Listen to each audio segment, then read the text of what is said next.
হরেক দাবির শহর এখন রাজধানী ঢাকা। দাবি আদায়ে আদি পদ্ধতি সড়ক অবরোধকেই একমাত্র হাতিয়ার হিসেবে বেছে নিয়েছে আন্দোলনকারীরা। সড়কের বিভিন্ন পয়েন্টে অবরোধ আর আন্দোলনে থমকে দাঁড়ায় নগর জীবন। সবচেয়ে বেশি জাতাকলে পিষ্ট হচ্ছে নগরবাসী। কখনো কখনো ভোগান্তি এতটাই চরমে পৌঁছে যে আটকে পড়া অ্যাম্বুলেন্সে কারো কারো মৃত্যু স্বজনদের কাঁদায়। এ যেন কোনো অন্যায় ছাড়াই অসীম শাস্তি।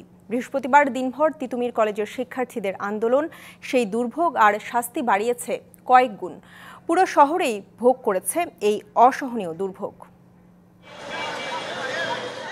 দিন দিন পায়ী হয়ে উঠছে এই শহরবাসীর গন্তব্যে পৌঁছানোর বাহন। দীর্ঘ যানজট ঠেলে পৌঁছাতে হবে গন্তব্যে, সে কথা মাথায় রেখেই প্রয়োজনের চেয়ে অনেক বেশি সময় নিয়ে এই শহরে ঘর থেকে বের হয় নগরবাসী। তবুও মুক্তি মেলেনি আজ। তিতুমির কলেজের শিক্ষার্থীদের হঠাৎ রাস্তা অবরোধ দিনের শুরুতেই অনেককে ফেলে দেয় বিপদে। আমাদের এখানে থাকতে হয় ৯টায়, আমাদের আসতে হয় সকাল ৫:৩০টার দিকে। কাজের জন্য ছুটে যেতে হয়, সেক্ষেত্রে দেখা যায় যে আমাদের ভোগান্তি অনেক। কয়টা মানুষে সারা শহরটারে বন্ধ করে থুয়ে দিছে, কি একটা হয়রানি করে আমরা আসছি। এটা কি একবার প্রেসিডেন্ট বানাই দিব জোনে জোনে? তো বাংলাদেশ সবারই প্রেসিডেন্ট বানাই দেন। ২৫০টিরও বেশি ডিজাইন অপশন নিয়ে ওয়ালটন স্মার্ট ফ্রিজ, বোঝে আপনার প্রয়োজন।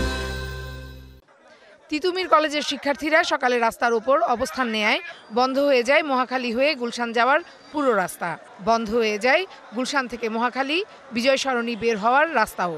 ফলে গাড়ির সেই চাপ ছড়িয়ে পড়ে বিস্তৃত এলাকা জুড়ে। ঘন্টার পর ঘন্টা আটকে থেকে দিনের আয় নিয়ে দুশ্চিন্তায় পড়ে যায় দিন এনে দিন খাওয়া শ্রমিকরা। যাত্রী নেমে গেছে 11টার দিকে 8টা কাটকাইছে।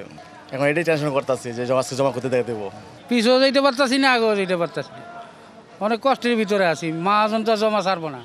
কত অসুস্থ রোগী, কত ক্ষুধার্ত মানুষ, কত দূরত্ব, কত মানুষের কাজে কামে অফিস আদালতে। কিন্তু এখন আইন প্রয়োগকারী সংস্থা অ্যাকশনে গেলে আইন প্রয়োগকারী সংস্থা ভালো না। সচিবালয়ের সামনে বরখাস্ত হওয়া পুলিশের অবস্থানে আটকে যায় পল্টন, সচিবালয়, শিক্ষা অধিদপ্তর, হাইকোর্ট, প্রেস ক্লাব এলাকা। সেই যানজটও অসহনীয় করে ফেলে যাত্রীদের। এর বাইরেও নানা পয়েন্টে আন্দোলন বিক্ষোভে আটকে যাওয়া গাড়িতে বসে থেকে আটকে যায় এ শহরবাসীর জীবনও। Farhana Juthi, DBC news, Dhaka.